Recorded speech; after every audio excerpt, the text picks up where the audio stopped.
Okay, now we finally got it together. I'm Pearloism. You're listening to Pearlo's NHL betting stream frolic for B-Pow picks. And we are back. All-Star game is over. I don't know if you enjoy the All-Star game, then wonderful for you. I don't even know who won. It's time for the All-Star weekend or time is time for me to kind of chill out, get my brain off of hockey for a little bit, which doesn't really actually happen. I don't really get off of hockey, but somewhat. I'm not thinking about who's going to win, what's the over, what all that stuff is going to be. But I'm back at it now, and this is going to be an interesting one for us to watch because or go into, um, because it's after the break now. So we're looking at games. There's a whole bunch of layers that we have to go through for each game. And to tell you the honest truth, I just put a little bit on these games right after the break. But I'll give you my spin on it. I don't know if I'm actually going to use any of these. I'm sure I will use some of them. Go to bpalpicks.com and you'll see my best bets for today. But we're going to look at every single game and that's on for February 6th, sides and totals, and what I think is most likely to happen. Of course, that's what we're doing when we're doing betting, right? Um, First game, Tampa Bay versus Florida. Now, Florida looked not too shabby going into the break. They were starting. It felt like they were getting their wheels turning a little bit. Um, they they weren't really still playing overly that much well defensively, but their energy was really good. So, and that's really what this team is. It's an energy team. It has been for a long time. Of course, they beat Boston 4-3 just before the break, and they got to be feeling confident after that. Now going up against Tampa Bay, and then 3 days later they're going to be in San Jose at home. Looking at where they are in the standings, they are in a position where they need wins, and they need wins right now. 54 points. They're only 3 points in behind Pittsburgh. Tampa Bay is 9 points ahead of them. Tampa Bay is sort of in that comfortable spot right now for them. I'm not sure how comfortable they feel about it, though. And this is the tough part. I think Tampa Bay ultimately, with how they've made up their team is made up now, I should say, after losing McDonough and Palat. I'm not sure they feel like totally comfortable with just kind of sort of sliding in the playoffs and we can beat everybody and all that stuff like that. That's kind of what I would feel that way. So you're coming on the break, you're on the road, you're coming off the break, you're going on the road.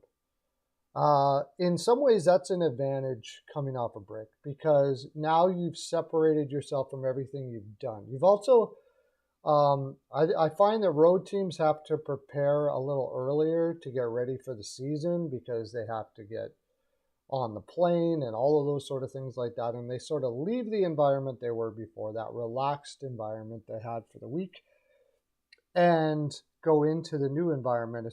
To me, it would seem like you're waking up a little bit. The thing is, the Florida Panthers, first of all, I think Paul Maurice is a better coach than given credit for. I would say their defense is still not very good, and they've done well to get to where they are right now.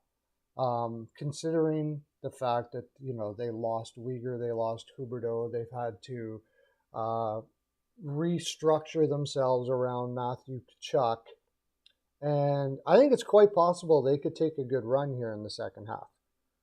They've gotten used to each other a little more. There's a trade deadline coming up. I think it's started to be it's wake up time for every team, and at this point, I think Florida might be the one. Oh wait, so Bo is the Isles' new guy, yeah.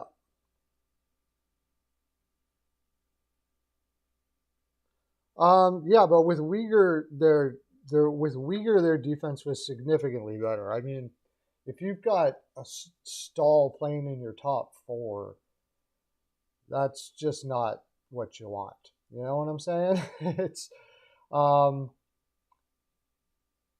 you can't. I imagine they're going to do something to help their defense here in the at the trade deadline. I really feel that that's the case. I don't think they're going to wait till the off season. If they can do it, let's look at Florida. And I got a whole bunch of stuff up in my window here for an O'Reilly trade that I'm going to be doing right away. The heck? Let me bring Florida up here. There's my cap friendly.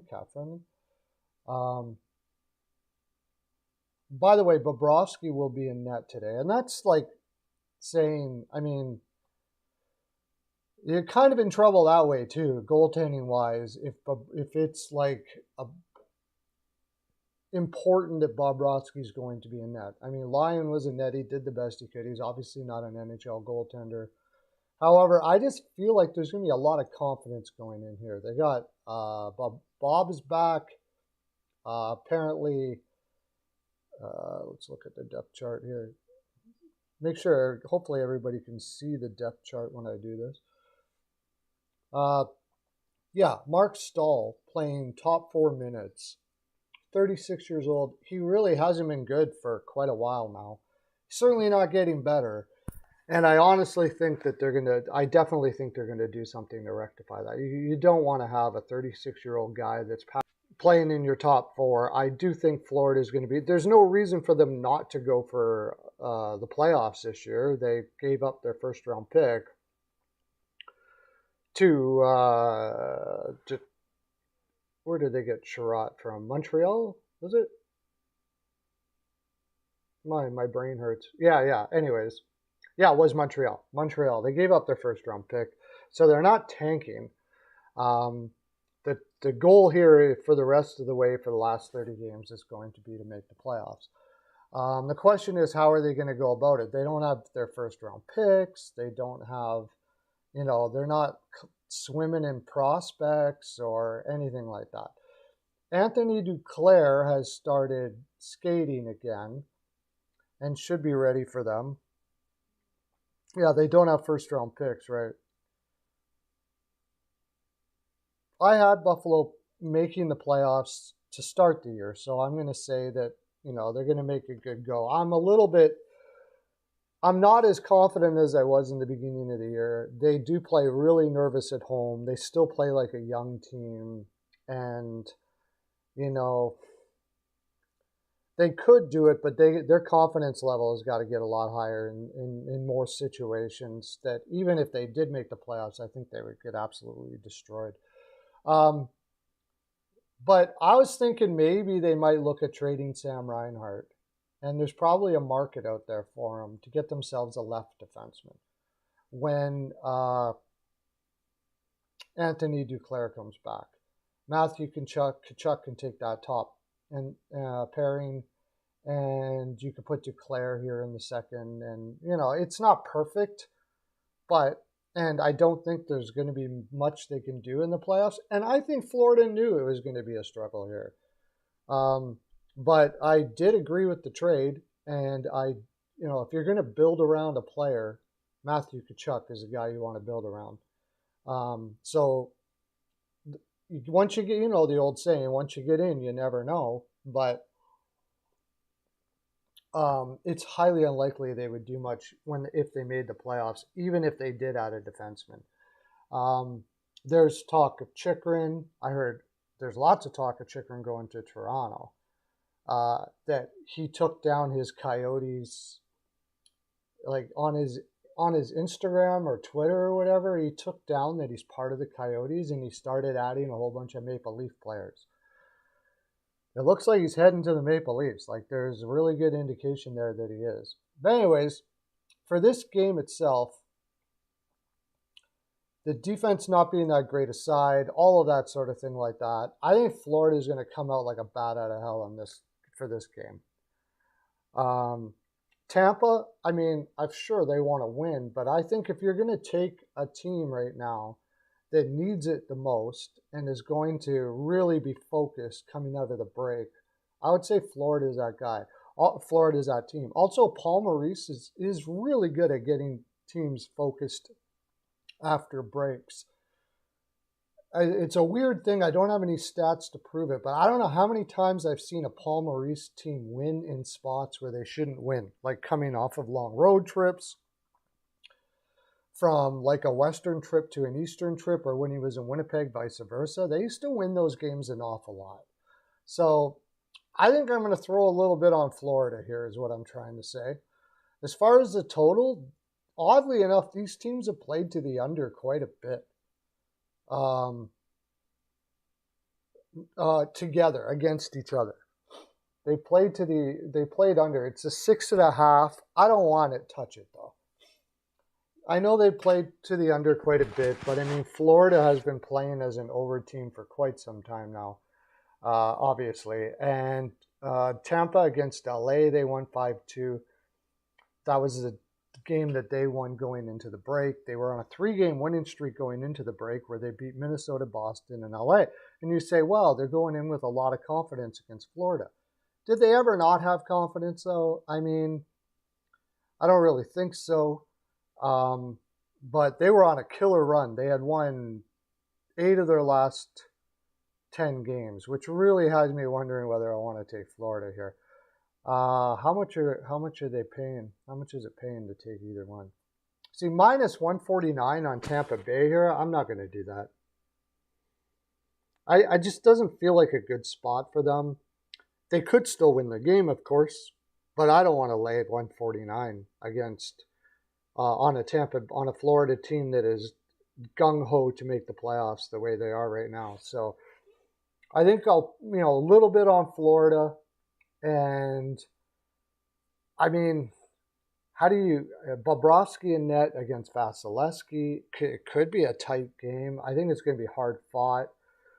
Could be an under, could be an over. I don't really like the total, to tell you the honest truth. I think I'll just leave it. If it made me take something, I would take the under simply because you're getting plus money, and they have played to the under against each other quite a bit. So maybe that just keeps on going here, and it's a decent plus money play for half a unit or something like that.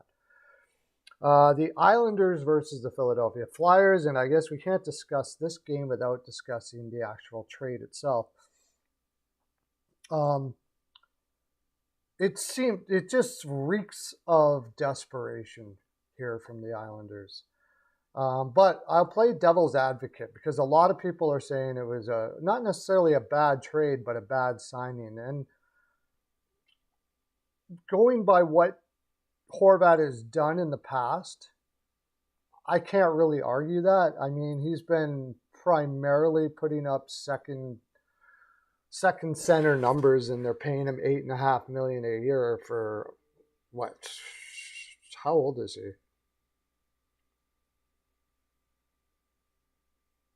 27 years old for 8 years till he's 35 years old. Even Lamoriello said it's too much money and too much term. But he's having a career year on a contract year. We've seen that with Huberdeau last year.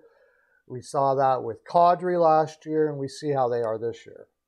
Now, that being said, I'm going to play devil's advocate here. And if you go into the underlying stats, Bo Horvat, they call him a two-way center, but actually he's not spectacular defensively as far as analytics are concerned. However, I'm going to put a caveat on that. I do think Bo Horvat is the type of player that is a two-way player. And I really think that playing in Vancouver, it's pretty tough to be a two-way player. I mean, just to keep up what you got to do to save their defense every game is pretty hard to do. Not to mention all the drama and everything that's going on there. I think you can make a really pretty good case that Bo Horvat's analytics, defensive analytics and everything, maybe not offense, is going to improve on Long Island. And I think that's the way they're looking at it. They see the situation he's coming from, and go and see the situation they're going to. Now, like I said when the trade happened, I'm like, there's no doubt in my mind they've got a contract out for him. They're going to sign Bo Horvat, and they're probably going to overpay. There was no doubt in my mind that they were going to do that. There was talk that they would try him out for a while, trade him at the deadline. That is just not something that Lamoriello does. He doesn't treat his players like meat, like pawns that you can just throw away whenever you want to. He's so against that. Totally against that. And that is actually probably why Bo Horvat decided to sign with the Islanders and probably wanted to go there all along. I think that's the reason why the trade happened the way it did. I think with that in mind, the return wasn't actually too bad. Well, we don't know everything in the background, but I'm just going by what I see and how it plays out. Now, why would Bo Horvat want to go to the island? Well, it's kind of like the exact opposite of Vancouver. They have a culture there that is of loyalty and family. And I don't get that from Vancouver. It seems like, and they have a strong defense. They have a strong system, a system that they've been using for a very long time. Bo Horvat was probably thirsting for a system in a situation where he's gone through coaches or going through another coach. You don't know exactly how you're going to end. Bo Horvat has been saying all along, we need to be better defensively. We need to be better defensively. And I've heard many say, well, Bo Horvat says that, but he doesn't do it. Well, it's not him to do it. What he's saying is, in his own way, I believe, they got to do something with their defense. You know how hard it is to go into work to do something every day? And I know you're making lots of money, blah, blah, blah. I forget about all that. It doesn't matter in their world. But when you know that an aspect of your team is not good enough, where the players are simply not skilled enough at the position that they are in and haven't been for years, they go out and get players, they come in, they're still not that great. And you as a player have to pretend that's not happening, So I totally get the situation.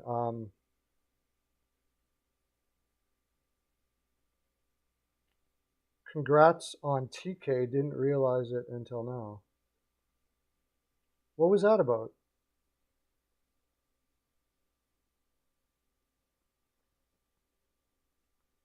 I don't know what you mean by that. But anyways, so okay, now we got to talk about the game.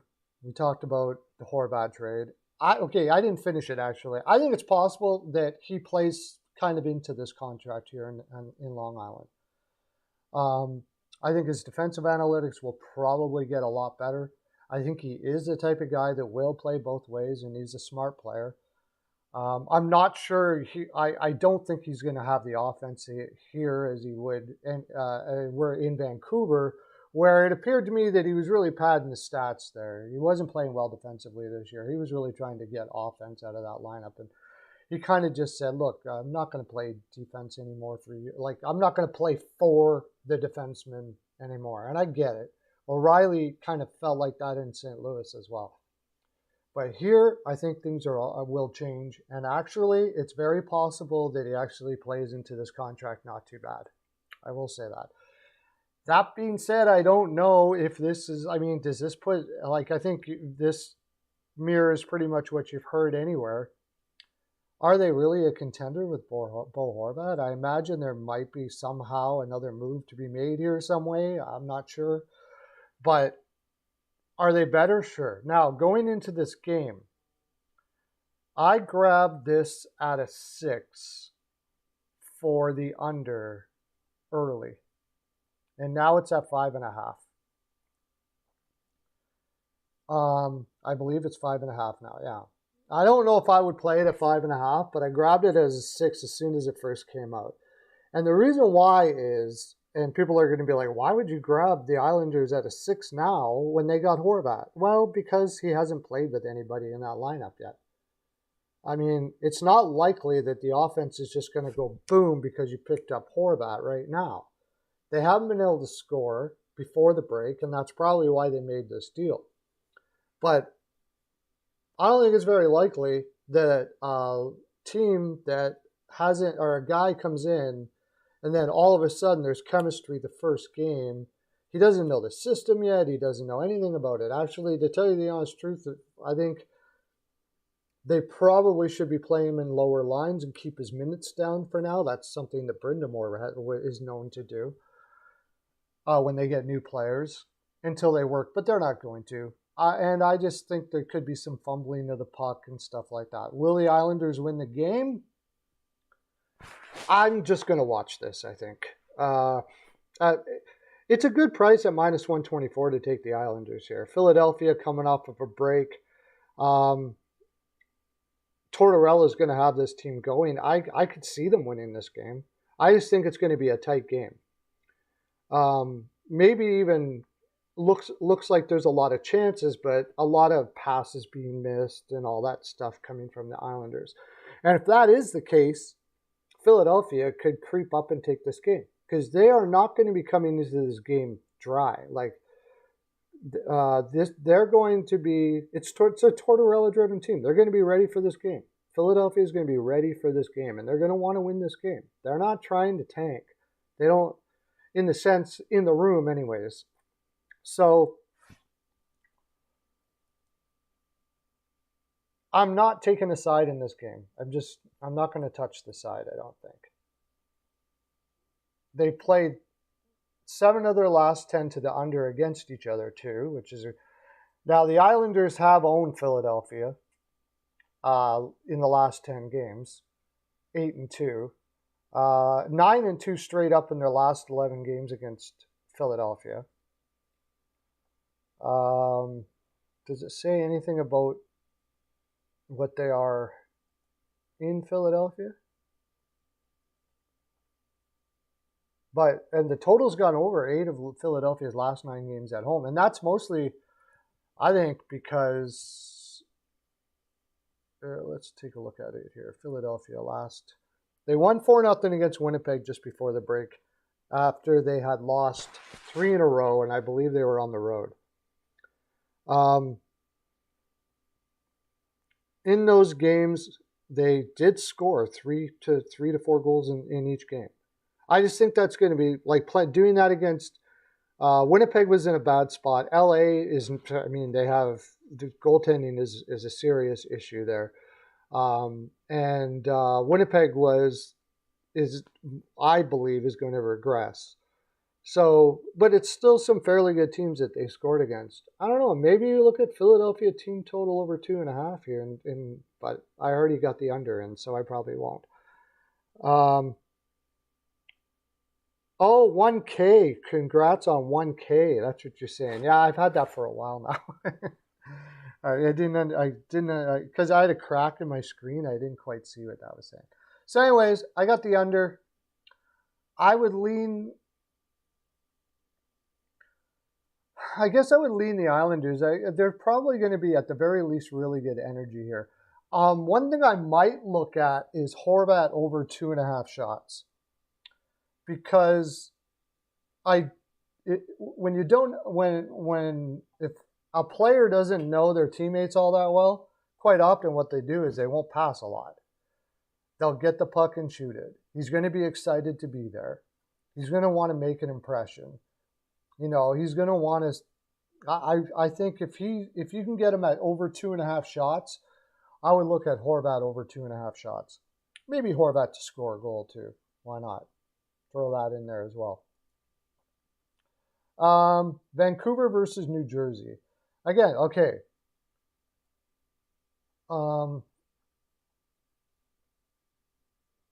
I simply have to go New Jersey here. Vancouver's just going to have to prove to me that they can be whatever they're going to be with Rick Tocchet. The whole narrative that, there is you're supposed to take a team, when they get a new coach, the first 4 games after they get a new coach. I have not taken Vancouver once since Rick Tocchet took over, and I don't think I'm going to start now. They just went on a break. How much practice time did they have on that break? Everybody was going off to wherever they're going off with their families, the All-Star game and stuff like that. I still don't think they practiced together all that much. And until I see otherwise, I am not trusting Vancouver's defense against anyone.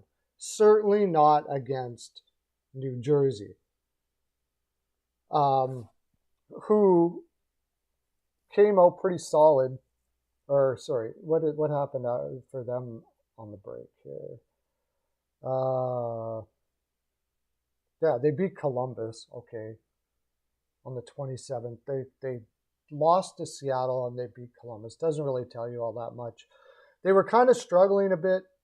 Lost to Tampa Bay, lost to Colorado, lost to Edmonton. They were beating like really easy teams. Guess what? Vancouver is a pretty easy team. So I already got it in. New Jersey in regulation here is what I would do. As far as the total is concerned, I don't know why. I have a weird time. I'm not taking Vancouver on an under ever right now. I'm just not going to do it. The thing that has me a little bit concerned is New Jersey kind of has a good road record, but kind of has a poor home record at 13-10-2. Review the game logs here. Were they on the road or so? Is that Vancouver or New Jersey? New Jersey. Okay, I had it wrong. Sorry. Vancouver beat Columbus just before the break. New Jersey beat Dallas. They lost to Nashville. They beat Vegas and Pittsburgh at home. So they're on a two-game winning streak at home. Then they go on the road and they win 3 of 4 going into the break. That tells me that they're, this is a young team. They didn't fade going into the break. That's a good sign. Mentally, it seems like they're on the right track. Quite often, young teams like we saw with Buffalo, when it goes in the break, it's young players sometimes have a difficult time keeping their focus. They're thinking of all the fun stuff they're going to do. It's just a young thing. But New Jersey didn't do that. And coming off the break now, are they going to be like feeling like they're in the break? Are they going to overlook Vancouver because they have Seattle the next game? I'm going to say no. And even if they do it a bit, they can come back in the third and still win this game. Vancouver's defense is just that bad. And as far as goaltending is concerned, let's see if we have any updates on goaltenders here. Oh, look at that. We have lots. Colin D'Elia is going to be in net. Forget about it. I'm taking New Jersey Devils, and I may even take team total over 3.5. I think my gut says they're going to crush them. And I would probably lean the over too, because Vancouver's probably going to come out like a bat out of hell too. So I'm going to go the over. I think Vancouver's going to definitely start out strong. I don't think that they're going to have.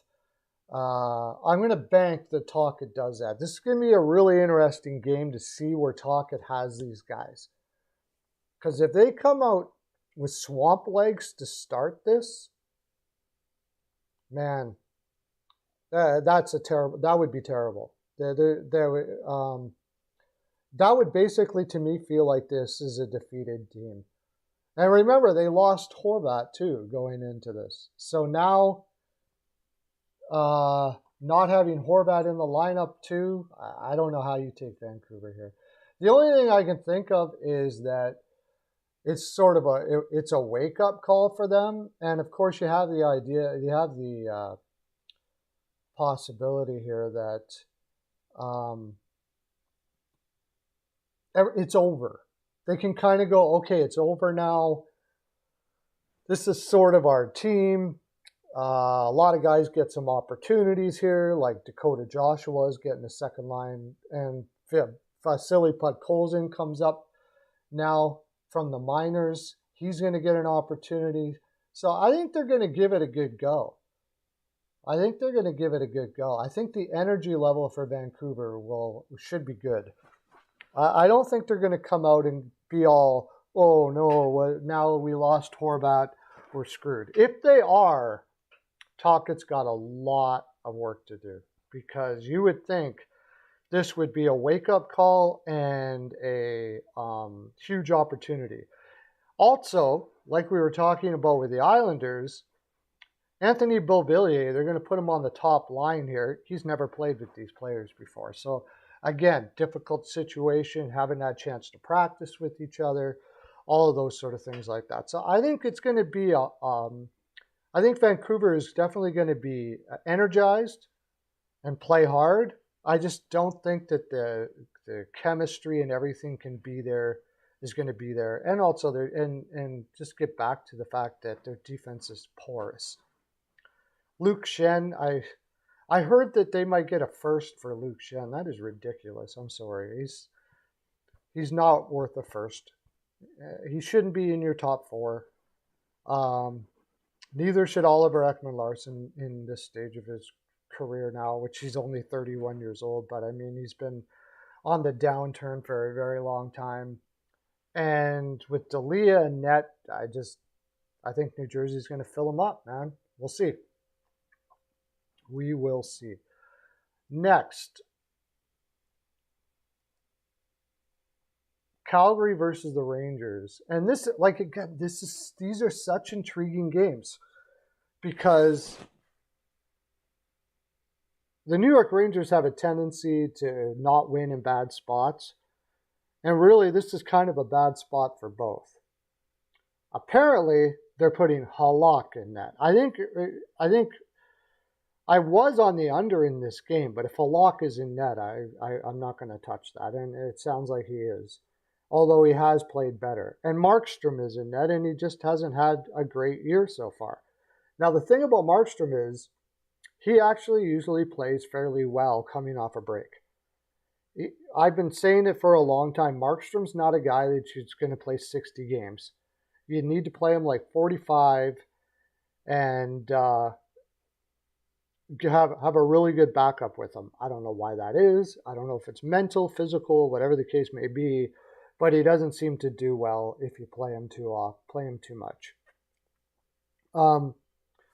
That being said, as far as if it was Shesterkin in net, I was going to be on the Rangers all day.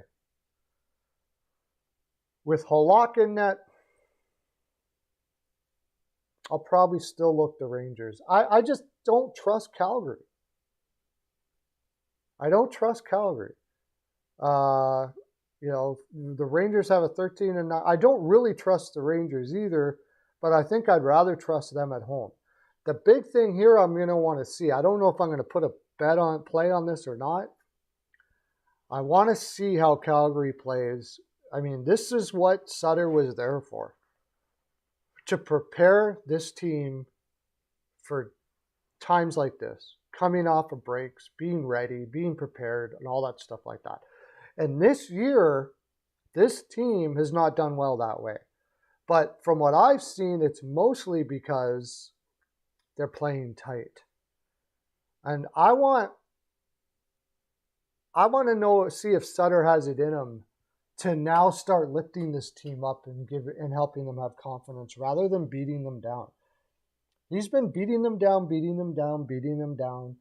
and he has that old school mentality where you tear people down and then you build them up.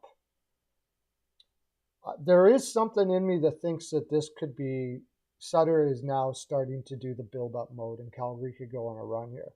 However, Markstrom's going to have to play a lot better. Everybody's going to have to play a lot better for that to be the case. If it is the case, that could very well happen. As far as the Rangers are concerned, I mean, they're not totally comfortable in their position right now. But let's look at what they were before the break. I can't remember. This is the Rangers, right? Yeah. They beat Vegas at home in a pretty good spot. They beat Florida at home. They lost to Boston. Played it tough, but they lost. And Toronto, in Toronto, they played that tough too.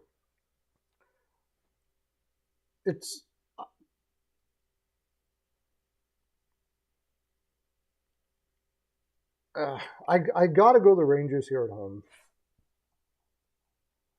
Until I see what I hope is going to happen from Calgary with Sutter, until I see that actually become a thing where he starts building guys up, because they're playing so tight, it's ridiculous. They have, I think they're top 4 in the league on shots on goal, but are not scoring, and that's common with Sutter teams. When he was in LA, the last 2-3 years in LA, they had high shot totals, no goals, but they did play well going into the break. They beat Tampa at home. They won 3 of their last 4 games, one of them being Seattle, and they beat Seattle pretty cleanly. And now they come back and are on the road again against the Rangers. It's the first game of this road trip where they got Detroit, Buffalo, and Ottawa. They should be salivating for this game, because if they win this game, it's possible they could sweep the rest. Wow. Makes it interesting for sure. I think what I'll do for this game is I think I'll bet it live. I think I'll look at this as a live game to see who's got the energy. In fact, I might do that through all of this. If the Rangers come out like humming and have more energy than Calgary right off the get-go, I think I'll stick with the Rangers, because Calgary has a tendency to not be able to come back in games and stuff like that. And if they're playing tight, then they're probably not going to win.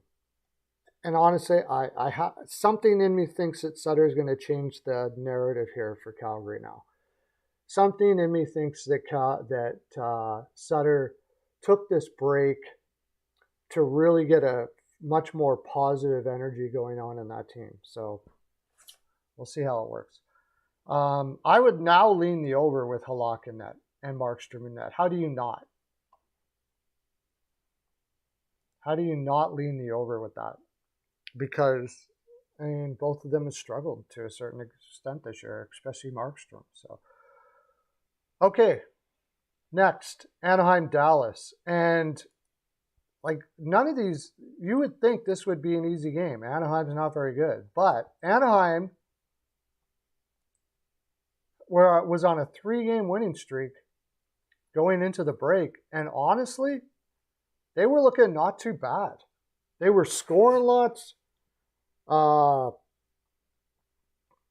that was in a tough schedule too. They were on a 6-game road trip. All, partially Eastern, partially Western, and then came home and barely beat Arizona. But it was in a spot where you could lose it and it would make sense. Now they've finished their... So that means that they were actually focused going into the break, I would say, right? They weren't looking ahead. Starting to mature right now, Anaheim? I think so. Dallas, on the other hand, was kind of going the opposite direction, I believe.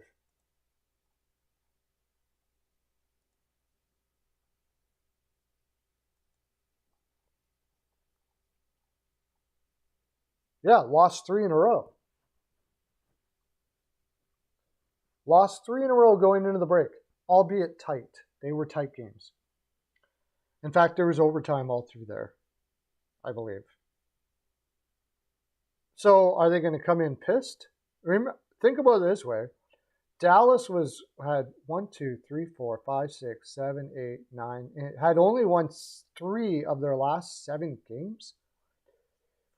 6, 7, 8, 9, 10. No, 4 of their last 10 games. Had won 4 of their last 10 games, and were 3-3, but on a 3-game losing streak coming out of the break. They have Minnesota after this, kind of a look-ahead spot. I'm a little worried about that game, to tell you the honest truth. I don't know if I'd want to touch it. I probably would go. What's the over/under on this? I could see Anaheim winning that game. That's what I'm trying to say. I really could see Anaheim winning that game.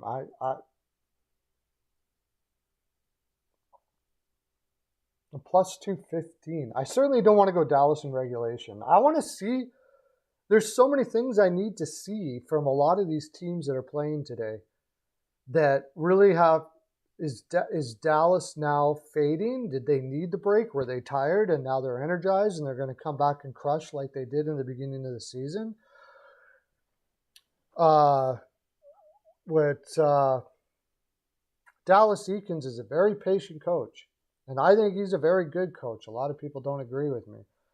And it seemed like everything he was selling to this team was starting to take effect just before the break. They were looking a lot better. Gibson was playing better after he came back from his injury, which he was probably playing hurt for a long time. And Dallas wasn't playing that good. Do I want to drop minus 278 on a team that just lost 3 straight before the break, and a team that was 3-4 before the break? I don't think so. I think I'm going to watch most of these. If anything, the way Anaheim was scoring, I think you probably get pretty good money on Anaheim plus 2.5. Give that a shot. But honestly, I think I'm just going to watch this. I don't think I'm going to touch it. Minnesota versus Arizona. And Minnesota is 9-1-0 in their last 10 versus Arizona. Minnesota is in that's the other thing. Dallas is pretty comfortable in their position right now. Anaheim, they're not going to make the playoffs for sure. But if Dallas has to play Minnesota in 2 days, this could very well be a look-ahead game. And maybe as well for Minnesota against Arizona, because they got to play Dallas right after this. The thing is, the difference here, though, is that Minnesota is not as comfortable in their playoff spot, I don't believe, as Dallas. Dallas is, 66 points. Minnesota's got 58 points. And, Colorado's riding their tail. You don't want that. Calgary's riding their tail.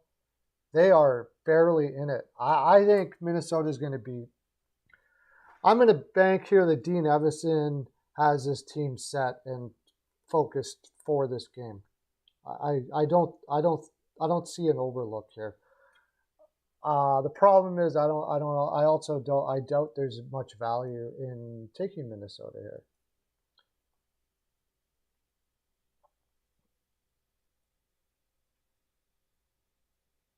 They're 2-5 with their last 7 on the road. The total's gone over quite a bit when playing against Arizona. But do I want to touch that with Vejmelka in? That guy is just a beast. Oh, you're homesick, Cooper? Oh, that sucks. Well, it's good for us. You can listen to what I'm saying right now. Going into the break, they were on a 2-game winning streak. Again, they were focused. They looked focused. After a 3-game losing, then they go on a 2-game winning streak. They're kind of streaky. Minnesota's kind of a streaky team.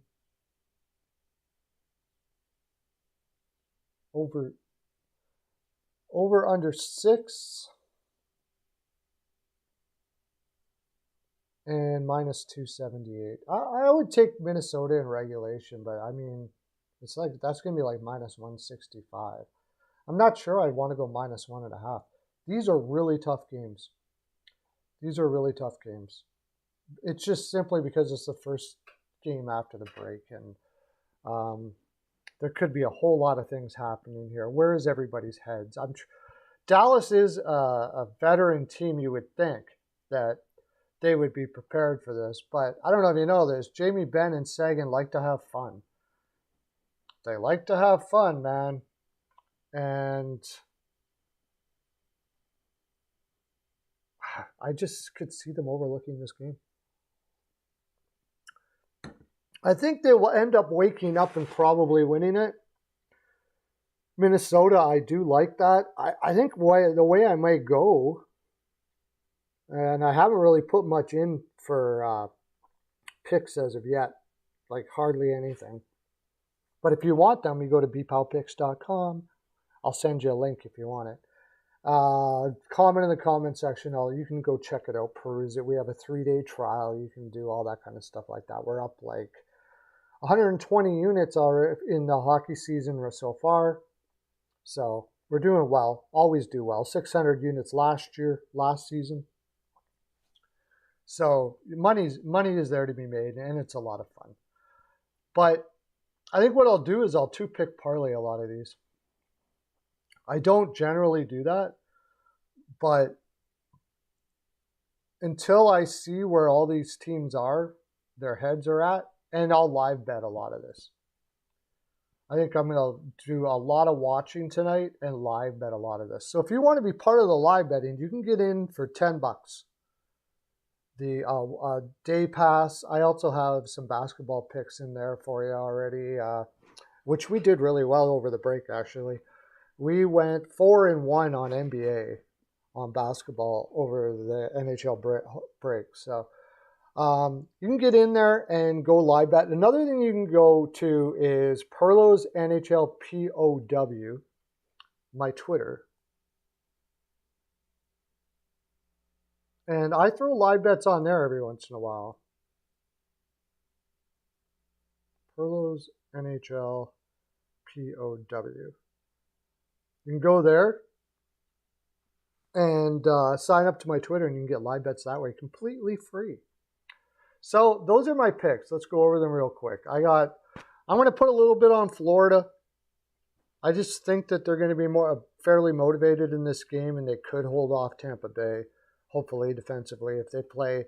See, Florida is a good team if they can play a lot of time in the opposition zone. That's the way they have to play. They got to play an offensive possession type game because their defense is not good enough to spend too much time in their own zone.